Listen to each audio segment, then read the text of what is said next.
Unless you somehow got here without seeing the thumbnail, you no doubt noticed the 2 billion damage red crit. In fact, it's this red crit right here. So let's talk about Exodia Contagion and how that's even possible. I'm Nick Engineer, let's solve a practical problem.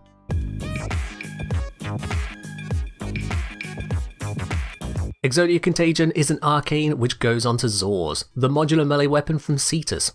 You can acquire the parts to make a Zor from Hawk, which I go into more detail about in my Zors specific guide. I'll pop a link in the video description for you. As for getting Contagion itself, this is available from specific recurring events. Those events are Operation Plaguestar event, which comes around rarely and was last seen in 2021, and twice in the Knights of Nabra shop, which was October 2020 and 2022.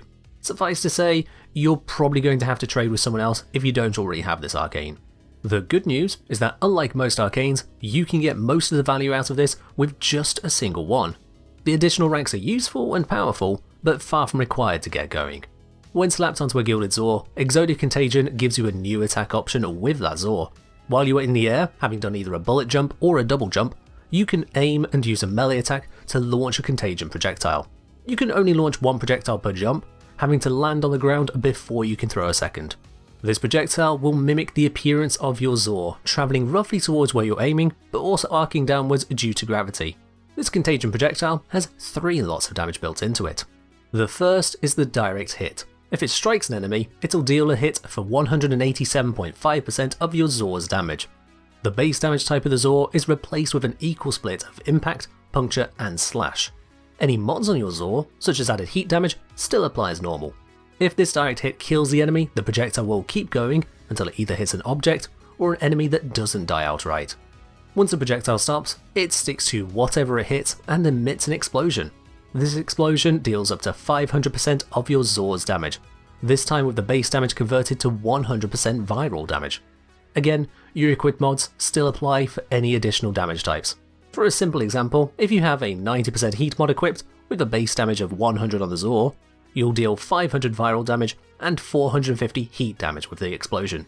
The explosion has damage fall off, so it deals lower damage with distance away from the centre, and it has a radius of 8 meters which does go through obstacles. On top of the damage, it also delivers a guaranteed impact proc to each affected enemy.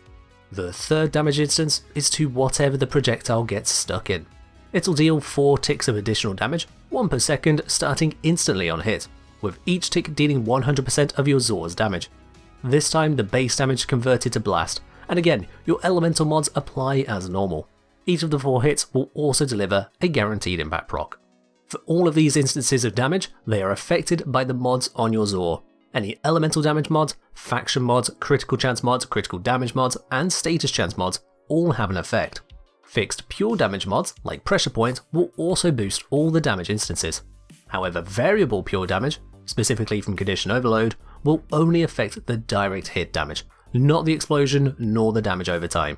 Other variable mods, such as Blood Rush and Weeping Wounds, work just fine on all 3 hits. The thing with Exodia Contagion is that it doesn't stop there for scaling. Despite having an AoE dealing 5 times your normal melee damage, we can introduce the following additional modifiers. Firstly, the effect of the arcane itself and combo. When the projectile travels at least 30 meters, it'll appear to explode in midair, gaining a damage boost. The boost from the arcane is, as written, up to 400% additional damage if your arcane is max rank. In addition to this, your combo also adds damage, specifically 25% extra damage for each combo multiplier you have above 1 times. These 2 bonuses add together and multiply with the entire rest of the damage equation. Secondly, you can heavy attack in midair for the benefits that confers. Heavy attacks have a substantially higher base damage than normal attacks, and this boost is applied to Contagion projectile too. Heavy attack projectiles, however, get no bonus from combo multiplier at any range, just the arcane's boost after 30 meters. Due to how the bonuses work, especially with regards to heavy crit bonuses, you'll still get much more damage out of a heavy attack. To do a heavy attack in midair, you'll need to slide, and you'll need to fully equip your melee weapon. By default, that's holding down the weapon swap key. In total, this means hard swapping to melee, doing a bullet jump or a double jump with some horizontal momentum, holding crouch to turn that momentum into a midair slide, holding aim to both aim glide and enable the Contagion attack, and then pressing heavy attack, which is your secondary fire button. It's not as simple as just bullet jump, aim, press melee, but it can definitely be worth it. In addition to triggering the heavy attack damage bonus, you also trigger heavy attack mods. For example, Life Strike heals you for a fraction of your heavy attack damage. With it equipped on your Azor, you'll heal from the Exodia Contagion attacks, which will probably full heal any Warframe so long as you hit something. There is an oddity, probably a bug, where if you complete the heavy attack animation before a projectile lands, it loses many of the benefits of being a heavy attack.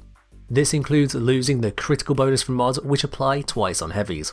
This bug only matters on longer range attacks, as the travel time of the projectile gives you time to complete the animation. To avoid this, don't use heavy attack wind-up speed boosts, which shorten the animation. Normal attack speed mods are okay, as this also speeds up the projectile itself, more than cancelling out the clash with the animation speed boost. On top of heavy attacking, you can further boost the damage with the use of Vigorous Swap, Holster Ramp and Arcane Arachne. Vigorous Swap and Holster Ramp are Warframe mods, which give you a bonus to damage when swapping weapons. Normally, this is additive to pure damage mods, but for Exodia Contagion, the total bonus is actually multiplicative. Likewise, Arcane Arachne, granting bonus damage for 30 seconds after doing a wall latch, is also additive to this group of bonuses. With just Arachne, that'll increase your damage by 150% for a simple wall latch. For the weapon swap boost, you can get that by default when using the normal melee attacks. You'll aim glide holding your gun, but then switch to melee on casting the Contagion projectile, giving you another 165% bonus with Vigorous Swap and 60% for each Holster Ramp aura in the squad. For heavy attacks, however, you'll need to time things just right. On force swapping to your melee, you'll trigger the weapon swap bonuses, but those two only last for 3 seconds.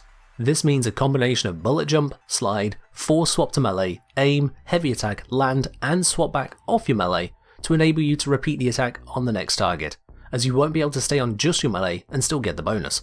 If you do combine these 3 bonuses, that's a maximum of a 375% damage boost in solo, multiplicative with the rest of the equation. But we're not done yet. You can boost all the damage of the projectile with various abilities like Roar, Vex Armor, and so on. However, the Eclipse ability, for some unclear reason, applies to Exodia Contagion twice. Not just twice though, it multiplies even with itself. With the base 200% bonus on Mirage, this would first triple the damage, and then triple it again for a total 9 times multiplier. If you instead apply a stupid amount of strength to Eclipse and get yourself to say 800% extra damage, that'll multiply your damage by 9 times, and then again by 9 times, for a full 81 times damage bonus. These are just example numbers. The only limit to how high you can take this is how much strength you can squeeze out of your Warframe. Unfortunately, Eclipse still has that practical downside of only applying a portion of its maximum bonus based on the light level of the exact location you are in. It also refuses to tell you what that current value is. You can get around this by using invisibility. When you go invisible, you save a snapshot of your current light level until you become visible again. This allows you to cast and retain the Eclipse damage bonus from an ideally lit location anywhere in a map. This is especially effective on Octavia or Ivara, given how they can stay invisible permanently. Yes, this means Ivara is better at using Eclipse than Mirage is. You can pick and choose which bonuses you want to use here, and I've obviously not mentioned every possible bonus, as the full combination is more than enough to hit the damage cap of about 2 billion.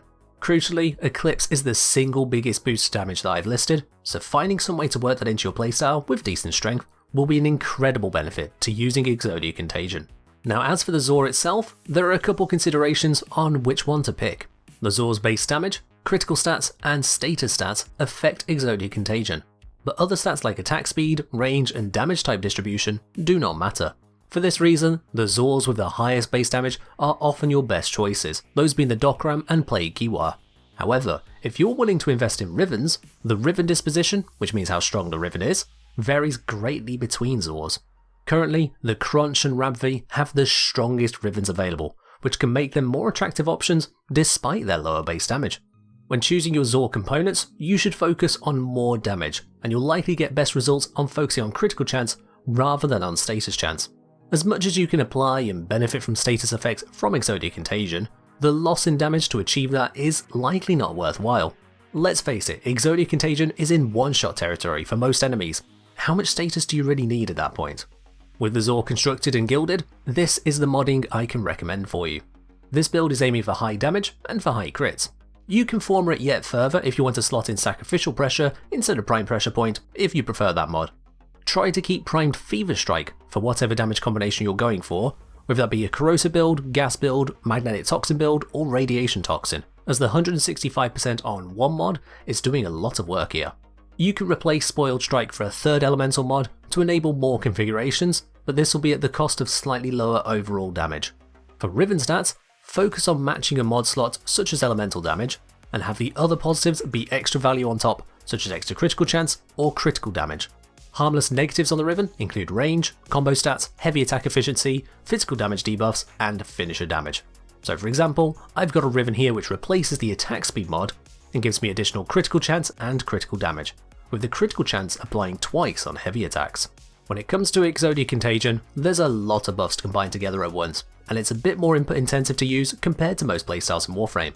However, the end result speaks for itself. Exodia Contagion is a strong inclusion into anyone's arsenal. I hope this helps you get the most out of these modular melee monsters. If you have enjoyed this video, make sure to subscribe, plus you can get even more live by joining me on Twitch. The link for that is in the description. That's all from me for now though, so as always, build Zors, throw bombs, and fight well, Tenno.